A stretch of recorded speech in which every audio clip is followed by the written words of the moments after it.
my name's Ryan Drost. I am 45, starting a new venture in my life.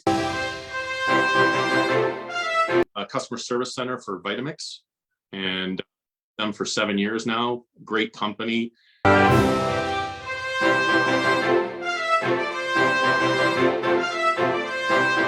So Stealth Hammer, it's an all ages superhero comic that takes place in a world of like high-tech gadgetry and supernatural mythology. How I relate it to people, things they might be similar to, it's kind of like Miss Marvel and Iron Fist in the world of Mega Man meets Labyrinth. So if you're someone that likes like crazy gadgets and like huge robots and things like that, you're going to love this. If you're somebody who likes mythology and kind of a little bit of creepiness, but creepiness like what I grew up with, like Jim Henson type creepiness, then you're going to love this as well. And if you just like superheroes, you're going to love it. So it's a love letter really to all the things I've loved growing up. So that's the thing that was exciting for me, was to kind of weave a story that kind of brings all these elements together, but still works for the story. And it's really about a character named Jamie, which is my wife's name. And she is going into college, and she actually finds herself through an accident of sorts with superpowers. And she finds out later that she's actually destined to get these powers, and she's part of a legacy of protectors.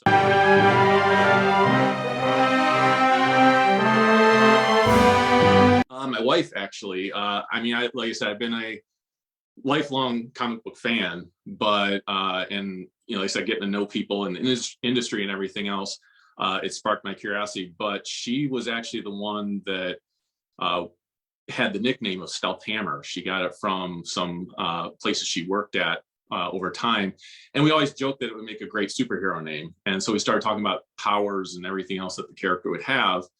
And for one of her birthdays, I actually had her commissioned, drawn as the Stealth Hammer, and had no idea, of course, what the character would look like. I just wanted it to look like her. The second I saw the picture drawn, I knew immediately, like, this could actually be a superhero.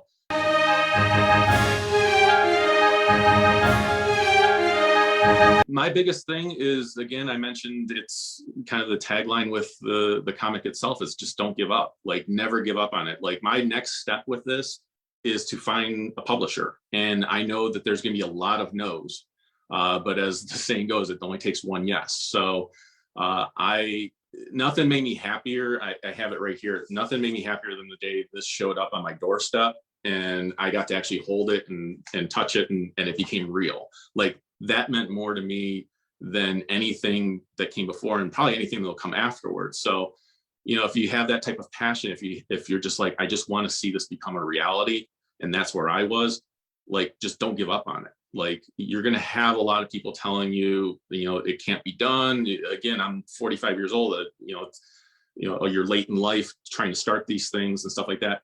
Don't listen to them. Just, if you really believe in what you're doing, it's really something you've always wanted to do, don't give up on it.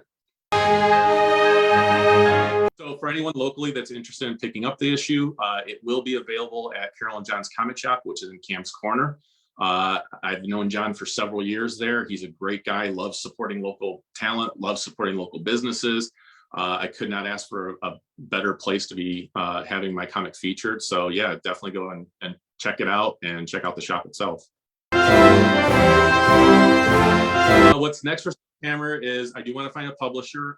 I'm looking both through traditional means of comic publishers, looking at different avenues of how to submit a pitch to different places, because everybody has their own guidelines you have to follow. So that'll be a process. But I'm also looking at other avenues, such as just like book publishers, because I wouldn't mind turning this into like a graphic novel that could go into like an all ages or young adult section or something like that. So I'm looking at places like Penguin Random House and things like that, as well as some of the publishers like IDW and Image. So like, for me, it really just is a matter of getting a chance to tell more of this story, because if you read the first issue, there's a lot of just little hints to more things to come.